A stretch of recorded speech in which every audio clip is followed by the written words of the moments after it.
Short answers surprisingly varied with a staple of barley bread, fish, grains and legumes.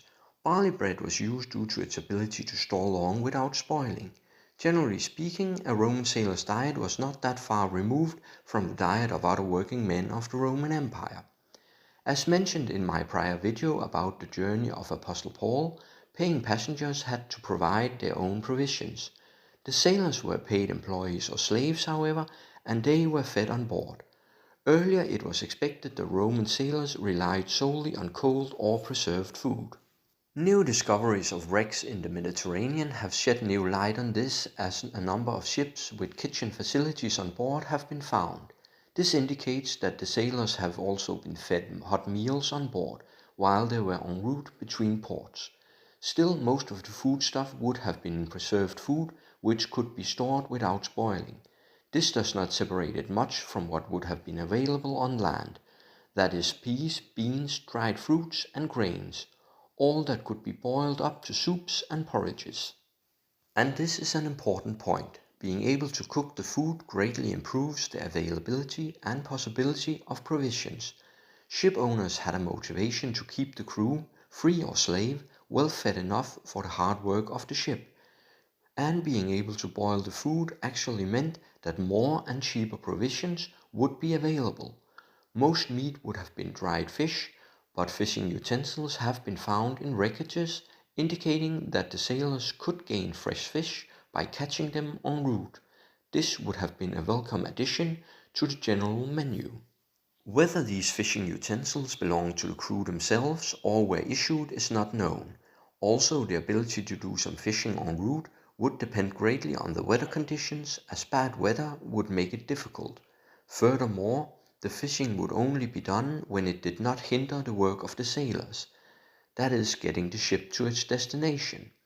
As the ships had been developed to have a dedicated galley, it is safe to assume that dedicated crew for it also came about, so the food would be prepared for the crew by the ship's cook. This would free up the remaining crew for work. Whether passengers would be allowed to prepare their food in the galley is doubtful given the inherent dangers of fire on a wooden ship, but it might have depended on the view of the cook or captain. Although life on board would be hard, effort was made to ensure that the sailors did not starve. An exhausted and hungry crew could be a threat to the ship and cargo. The focus on this can be seen in that galleys seem to have developed and become more advanced as the ships and the shipping increased in volume. So too did the kitchen utensils. The galleys found on wrecks have been fireproofed with both bricks and tiles.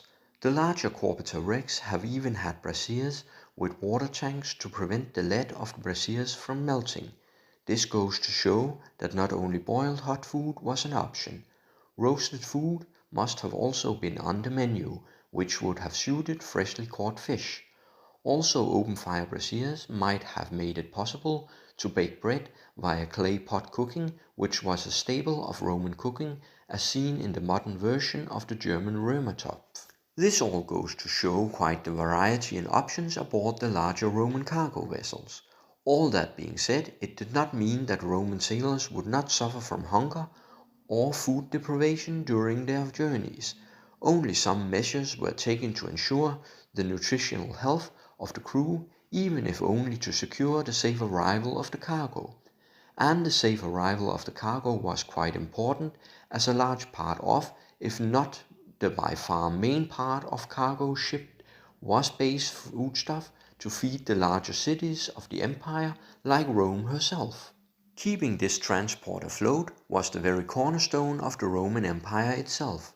In many ways, the Roman Empire was a system for using the Mediterranean as a highway to maintain greater than average urbanization, far from farmland plentiful enough to sustain it.